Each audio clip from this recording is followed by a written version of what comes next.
फडणवीस बसलेत मध्ये आणि आजूबाजूला सगळे उपरे. मला भाजपवाल्यांची खरंच दया येते. किती किती पिढ्या तुमच्या सतरंजा उचलण्यामध्ये घालणार आहात.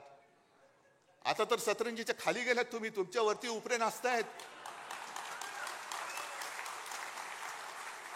बस करा आता, या ना. अरे जर का तुमच्यामध्ये जरा तरी काही शिल्लक असेल स्वाभिमान अभिमान तर द्या जुगारून या उपऱ्यांचं, आणि भ्रष्ट उपऱ्यांचं हे जोखडे ते जुगारून द्या.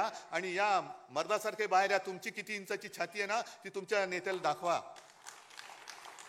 मर्द कशाला म्हणतात. पण भ्रष्टाचाराच्या बातम्या येऊ द्यायच्या नाहीत. मग हिंदी सक्तीची बसा बोंबलत तुम्ही. हिंदी सक्तीची होऊ देणार नाही, आम्ही होऊ देणार नाही, ते ठरवलेलंच आहे. पण त्याच्यामध्ये झगडत ठेवायचं. बटेंगे तो कटेंगे. मग त्याच्यामध्ये पुन्हा मराठा मराठेतर हे भांडण लावून ठेवायचं. हिंदू मुस्लिम आहेच, तो एक बेडूक ओरडतोच आहे त्याच्यामध्ये, त्याला काम तेवढंच दिलेलं आहे. अरे तुझी उंची केवढी, आवाज कसा,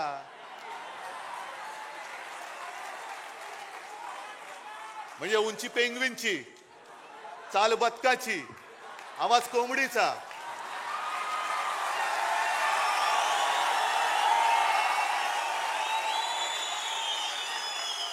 डोळे कोणासारखे माहिती नाहीत.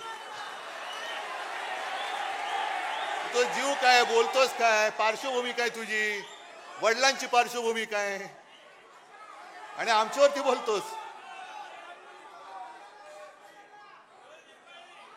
मी कोणावरती बोलतोयस.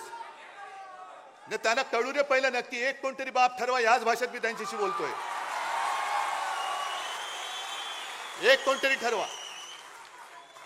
जसं आम्ही 59 वर्षाची शिवसेना झाली तरी सुद्धा आमचा नेता एकच आहे, भगवा एकच आहे, दैवत एकच आहे, विचार एकच आहे. आणि शिवसेना प्रमुखाने शिवसेनेची स्थापना केली ती महाराष्ट्राच्या मराठी माणसावरती होणाऱ्या अन्यायाचा मुकाबला करण्यासाठी केली आणि हिंदुत्वाच्या रक्षणासाठी केली. शेटजींची पालखी